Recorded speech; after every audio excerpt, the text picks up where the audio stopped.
Welcome into the Jazz Notes podcast. I'm your host, Ben Anderson, recording this on Monday, October 14th. Going forward, we will be recording Jazz Notes on Mondays. I think it works a little bit better for the season and everybody's schedule, so make sure you stay tuned for that. Every Monday, you will be able to find this. The article that comes out after will probably still come out on Tuesdays. Give me a little bit more time to answer more of your questions, which I like. But we are going to release the podcast and record it every Monday. Going solo today, Chandler Holt helping with hockey. So you're just stuck with me, Ben Anderson. Find me on Twitter at Ben's Hoops. Read me at KSLSports.com. Fun week for the Utah Jazz. Couple of games under their belt since we last recorded. We will go over their win over the Mavericks, their loss to the San Antonio Spurs, and some pieces of news that we have so far or that have come out in the last week with the Jazz. And we'll start with the injuries for Keyonte George and Isaiah Collier. Tough. It doesn't sound like it's serious. Keyonte George's grandma tweeted out after he hurt his knee playing against the Dallas Mavericks that he was fine, and the Jazz haven't updated anything serious, and I think if there was a major problem, they would have updated it. ESPN has an injury update that just says day-to-day. That's the most kind of concrete I've been able to see from anybody. But, yeah, doesn't sound like Keyonte George is going to be out for a long time. Maybe he even comes back for the preseason. I don't know. But you can be very cautious with him, especially because the Jazz are not counting on trying to rack up as many wins as possible. And then the Isaiah Collier hamstring injury is obviously far more problematic. Hamstrings are bad. Hamstrings for players who play the way Isaiah Collier do are really bad because he's a downhill, all-speed player who is not a vertical athlete, but he's very good laterally, really good with the ball in his hands, going north and south. So if he doesn't have that burst, which is probably his best skill, it allows him to get into the paint and get to some of his A-plus vision that he does have when he's moving towards the basket, it really limits him. So that stinks. That's hard, and the Jazz don't have a lot of depth at the guard position. Yes, they have Colin Sexton, and yes, they have Jordan Clarkson, and like we said, if Keyonte George is back and healthy, at least you have three bodies there. But beyond that, I don't expect Patty Mills to play a whole lot.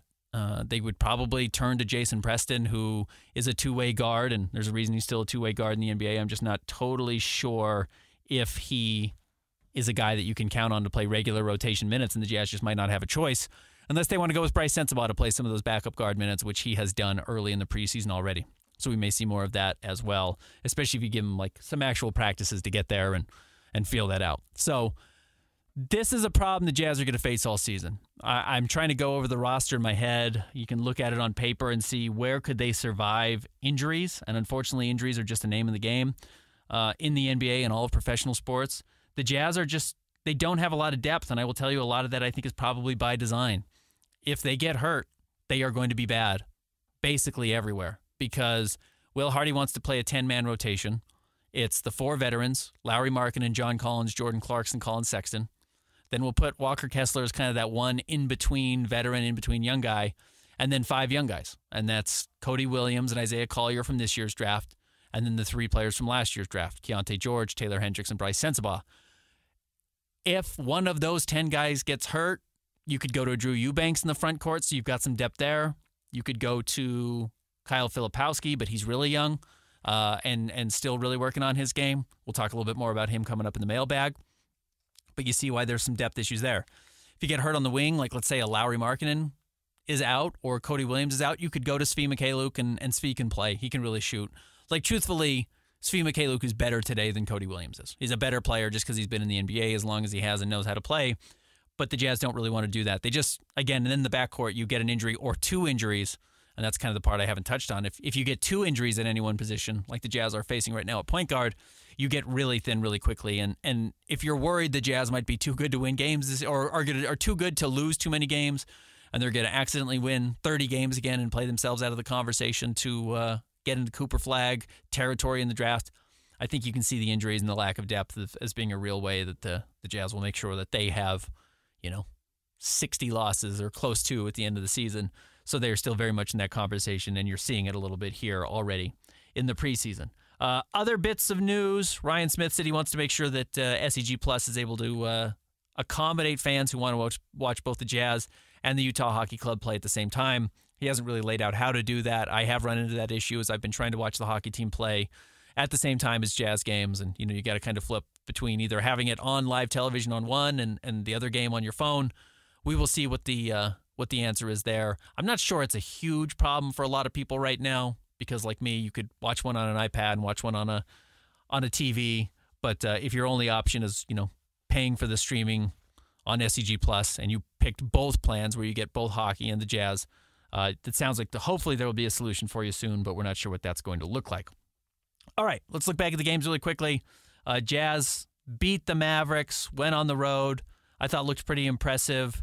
Walker Kessler, 15 rebounds in that game, 11 in the first half. That might be the biggest development that we've seen so far in the preseason. Walker is really playing well. He's playing like an adult. I think at times, one of the things I really noticed watching Walker Kessler, especially in like pregame, you go and you sit down on the court and you watch the biggest players in the NBA, which is the opposing team starting center, and then you look at Walker and there's just a notable difference in how their bodies look. And maybe the one I would look at most is like a Brook Lopez who, yes, he stands outside and he shoots threes, but he is an absolute mountain of a man. He's just a huge person, huge hips, huge shoulders, huge chest, and it's not surprising that Walker gets pushed around.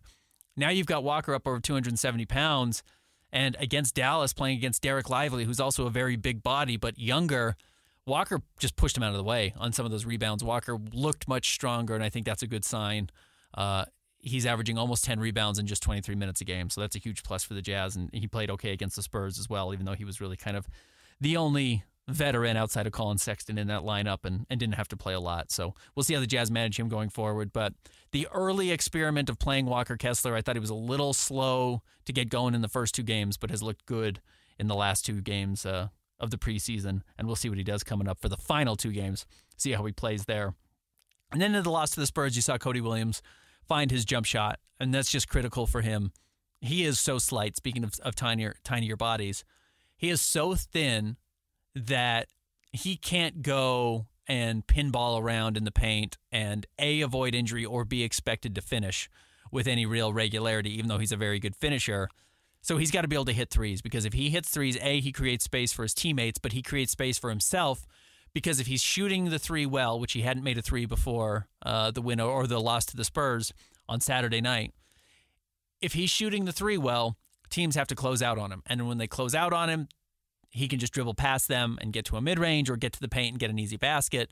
If he's not shooting threes, everyone's going to stay 3 feet off of him and say, okay, beat us off the dribble, and you can't because you're just not that quick yet, and then they will just push him out of the lane, and he won't be able to find his balance to get a good shot up. So him hitting a couple of threes and being up over 35% now in the preseason was, I thought, a very good sign for Cody Williams, and we'll see if that three-point shot continues to fall. Again, remember, that was one of the bigger questions about him coming out of Colorado. Yes, he shot 41% from the three-point line. He only took 41 attempts in 25 games. He was not shooting a lot of threes, so while it went in, it's still a small sample size and could be chalked up to being a hot streak over 4 months of the college season versus, yes, he's actually an A-plus NBA shooter. If he is, it significantly raises his floor. His ceiling is high. We know his ceiling is really high with his body type and some of the tools he has on the offensive and defensive side. But the floor, if some of those other things don't develop, raises dramatically if he hits threes over 35%, close to 40%. I would say the same thing applies to Taylor Hendricks. So those are a couple of things the Jazz need to be keeping an eye on, and the shooting numbers of those two players specifically, I think, are going to be key to watch this year. All right, let's take a break. We will get to your mailbag questions on the other side. Stick around. More Jazz Notes coming up next. Welcome back to the Jazz Notes podcast. I'm Ben Anderson. Again, find me on Twitter at Ben's Hoops. Follow me on Twitter because now every Monday, as we record these on Mondays, I will be sending out a prompt around 11 o'clock. Today I sent it out at 11:15, asking you for your Jazz Notes questions, and then we respond to them into the mailbag. So I appreciate you following me at Ben's Hoops and being involved in this process. We'll answer one in-house. Sam Farnsworth from KSL TV says, we saw Lowry on skates at the Utah Hockey Club opener. Which Utah Hockey Club player could walk on the floor and drain a three and deliver a game ball in the Jazz opener, or even better, dunk the ball? I watched some of the players when they first made their trip to Salt Lake City and got to see them shoot around on the Jazz practice court, and most of them have pretty inexperienced jump shots, I think is a nice way to say it. A lot of them look like they'd never played basketball a whole lot before. Clayton Keller's a really good athlete, so I bet you he can do a little bit with the ball in his hands. Maverick Lamoureux, who actually isn't on the final roster, he did not make the opening night roster, but is one of the big prospects for the Utah Hockey Club, and I mean big, both literally and figuratively. He's like 6'7", I bet he can dunk. If you're 6'7", you ought to be able to dunk on a 10-foot hoop. So, Sam, I bet Maverick Lamoureux can dunk the ball, shoot threes. Maybe Keller. Dylan Gunther's the best sniper, but again, I bet he doesn't shoot a whole lot of basketballs in his life. So that's what I will go with. Jake the Lynx on Twitter says, we have a few preseason games now. What are some things you've noticed from Bryce, Hendricks, Keyonte, Kessler that all seem different from last year, or things that haven't changed that maybe we should worry about? Bryce looks like he's really comfortable being asked to do multiple things, which I thought at times he showed last year, but also at times I thought towards the end of the season he got really overwhelmed, and some of it might have just been exhaustion of playing the G League season and then going to the Jazz and carrying all those minutes. But the Jazz have, thrown different opportunities at him to initiate the offense, deal with traps, like different little things offensively that he thought he's done well, and he's been pretty good defensively. He's just like in the right spot a lot. So I think that's real growth from Bryce. I've been impressed with Bryce. Taylor Hendricks so far, I'm not sure we're seeing a lot of difference. Maybe a little bit more comfort as a rebound and go guy. He'll rebound the ball and then start dribbling the ball up the floor. One of the skills that I thought he had at Central Florida that we did see at times last year that is a real plus for him that I think he can utilize, and he showed it off against the Spurs. He's actually showed it off a couple of times. He's a really good interior passer. Like, he gets the ball, he gets close to the hoop, and he doesn't get tunnel vision just looking at the basket, which is a problem basically every other Jazz player has, or they can only kick the ball out. Bryce looks for his other bigs, Taylor looks for his other bigs inside the paint. So he gets within the mid-range and closer and is still looking for easy passes to players to get dunks. And that's a good sign. That's an unselfish player who's actually thinking the game. Again, he's going to be a three-point shooter. I think that's going to be his best skill set in the NBA as an offensive player. But if he can do some of those other things like close out on threes and then still find the open man when they rotate over, he can become a more dangerous offensive player. And then maybe it allows him to do some short roll stuff in the pick and roll where you say he's a good enough passer that he can make some plays out of pick and roll, which he doesn't run a lot of pick and roll right now. Keyonte is his shooting. Man, Keontae's shooting the heck out of the ball right now. Again, it's only been 2.5 games because he got hurt right in the early part of the third quarter of Game 3. But right now, Keyonte George is shooting 52% from the floor and 53% from three. Now, he's taking 5 threes a game and only 7.7 shots overall. So most of his good shooting comes from the three-point line.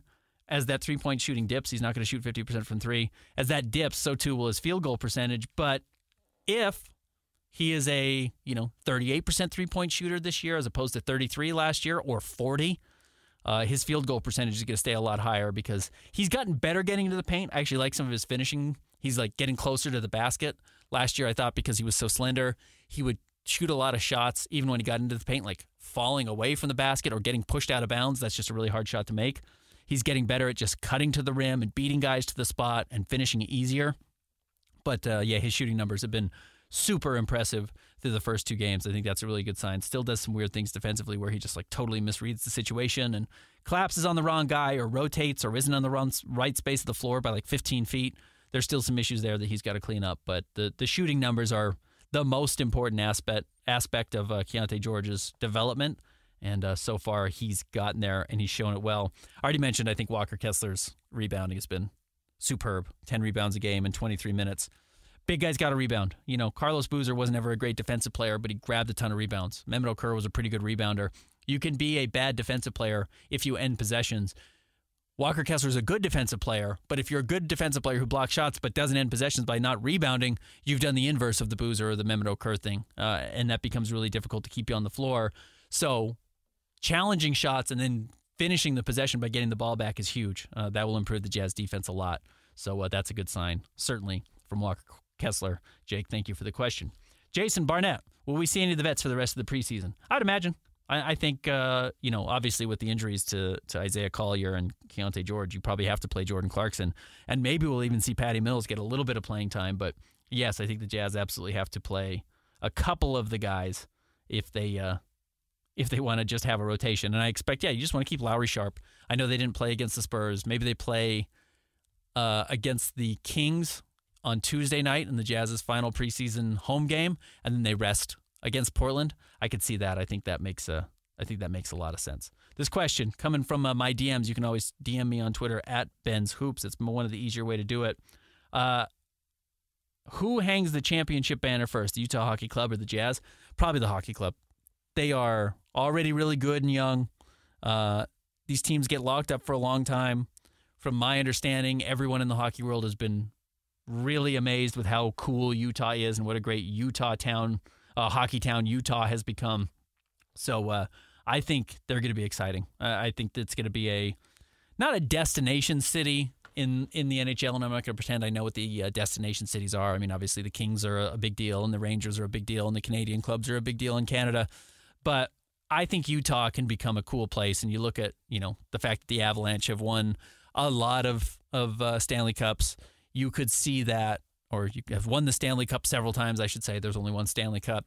I could see Utah hockey winning not just one, but winning multiple. And, I don't know if these are the players, but it's really hard to win an NBA title. It seems a little more realistic that they hang a banner for the NHL and the Utah Hockey Club before they do the Utah Jazz. I'm sure that's depressing for Jazz fans. I'm not trying to ruin your day, but get on the hockey bandwagon. It's really fun to watch. Craig, this year's all about developing the young talent and getting a high draft pick next year. Do you see the Jazz trading any young talent this year, a la Oshae Abaji? They have 3 picks next year, so it seems like they have too many young players going forward. Yeah, I could see that. I could see the Jazz packaging one of their young players if they feel like, the development's not there. If you're going to, pair, again, this is totally, I'm not saying the Jazz are going to trade this guy, but, you package Taylor Hendricks with Jordan Clarkson to get an $18 million or a $20 million player back, that you like the $20 million player because you're giving up on Taylor early. The thing is, the Jazz probably don't need a lot more draft picks. Now, if it was an unprotected future lottery pick, the Jazz would certainly consider it. But, the Jazz cleared out Oshae to make room for Bryce Hendrick to get on the floor. And so far, if you've watched Oshae in Toronto, it looks like the right move. He just has not really developed. And you remember, he's quite a bit older than a lot of these young players because he played 4 years of college. I guess I could see it, but not for the same reason the Jazz traded Oshae. It's not to clear room for somebody else. More likely the Jazz trade some veterans to get future second-round draft picks or clear some salary cap space or put those guys in positions to win. But, I tweeted this over the weekend, and I'm not trying to trade guys who just got here, but, Svi Mikhailiuk can really shoot, and Drew Eubanks really plays hard, and those guys can eat valuable minutes on a championship contender in the regular season. And then maybe they never play at all in the playoffs or they only play in blowouts. But, Drew Eubanks can play 10 minutes for a contender in the regular season. Svi Mikhailiuk can play 10 minutes for a contender because he just spaces the floor and he knocks down shots when he's open. He's a great shooter. So if the Denver Nuggets say, we don't have playable depth, we don't have any floor spacers, you don't have a good backup big man, which all of those things are true for them, they could use Svi Mikhailiuk. They could use Drew Eubanks. They've got a player in Zeke Naji who they could trade basically dollar for dollar trade would work perfectly to take on the 2 Jazz vets. Jazz get Zeke Naji back, who's kind of a younger big guy who started his career well and has not played particularly well over the last 2 seasons, but his first two years were okay. He shot the 3 all right. If the Jazz say, hey, that's worth a swing, better than just having these expiring contracts, and then on top of it, if the Jazz can get a future second-round pick or a draft swap or something along those lines, I could see the Jazz making a trade there. So I know that doesn't answer your question as far as the young guys, but like I said, if maybe a young guy was packaged with a John Collins to get off some money and take an expiring $30 million deal back, and then you clear cap space because there's something you want to do this offseason, you want to go chase another player, a Jalen Green or one of these players that's out there that's going to hit restricted free agency this offseason, I guess you'd have that opportunity to do that. Good question, Craig. Brandon Brinton on Twitter says, having major issues getting access to the games in Boise, Idaho. Jazz Plus is not available. League Pass is blocked. DirecTV and Root won't confirm if they'll have the games this year and haven't shown any preseason yet. Why is it so complex to get games in Boise? It is just kind of that weird spot where I think it's in between places. And I know not everyone has had this issue in Boise. I know it's just kind of specific to zip code. I will tell you, I know a lot of people tweet at Ryan Smith, and I don't need to carry water for Ryan. He, conducts his business and does it very well.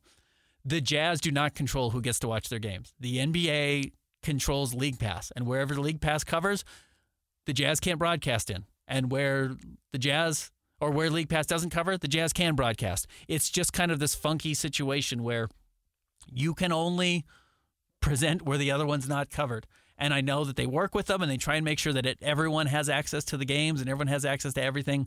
It's just difficult. And I know a lot of teams have run into this. Minnesota runs into this issue with its surrounding states as well, where they're trying to figure out exactly what the coverage map is. The Lakers deal with it. There are just weird spots of coverage maps that are hard. And I think inevitably you're going to get little holes. And Boise is one of those places where you run into some holes. So that stinks, Brandon. I would imagine, because one of the things we've already talked about with Ryan Smith wanting to get SEG Plus fixed so you can watch both hockey and basketball at the same time, he wants to make sure there's full coverage. I don't think you're being neglected. I think it's just an issue right now with the difficulty of covering that much land. Alex on Twitter says, what percentage and on how many threes a game does Kyle Filipowski need to hit to make the Jazz excited enough to expedite a Kessler trade? The nice thing is you can have both of those guys. You don't need to trade Kessler to play Filipowski. In fact, your best case scenario is probably having both options because they do different things and you can use both. And having one guy who can play one strength, and that's spacing the floor and being kind of an offensive dynamo in Flip is one positive. And then if Walker's a really good shot blocker and rebounder and a defensive anchor, that's good. And truthfully, you should be able to play both of them together. I mean, the Jazz played Walker, Kessler, and Kelly Olynyk together 2 years ago, and it was really successful. I thought that really worked, and they could go back to that for sure. So the nice thing about Flip is he can play both front court positions. So he could be your, a backup 4 and a backup 5 and get a lot of minutes there. You look at a guy like Naz Reid who does that for Minnesota and is just extraordinarily valuable. In fact, it was so valuable, it did allow them to trade Karl Anthony Towns. So I think you hold on to him and you see how good Flip can be, and hopefully Walker's also good, and the more good talent you have, the better. Sammy Paradise with our last question. Could you see the Jazz dumping Clarkson sooner and possibly for less in return if Sensabaugh continues the type of play he has been showing early in the preseason? I think the Jazz have tried to trade Jordan Clarkson in years past and haven't found a suitor. I'll be curious if this year changes things. Obviously, the new CBA has made it really hard to trade players, especially high-money players. So I wonder, because it's so difficult to trade high-money players, if it becomes easier to trade guys in that mid-salary range where Jordan is at like 13, 14, 15 million bucks. If they have a little bit more value now, and the closer you get to the end of his deal, the more valuable he becomes because you're not saddled with 3-4 years of his contract. It's only 2 years now. So I wonder if he becomes more tradable just because, A, he's a very good player, B, he fits on every team in the NBA because of what his role is, come off the bench and score a bunch of points, and then C, if a team can unload $18 million and take $13 million back and they're over the tax apron, you can still do that. And the Jazz should be able to make some options work as far as taking salary back this season with some of their flexibility that they do still have. All right, that'll do it for this edition of the Jazz Notes podcast. Again, tune in every Monday. Appreciate you listening this week. We'll be back with Chandler coming up next Monday with the Jazz Notes podcast.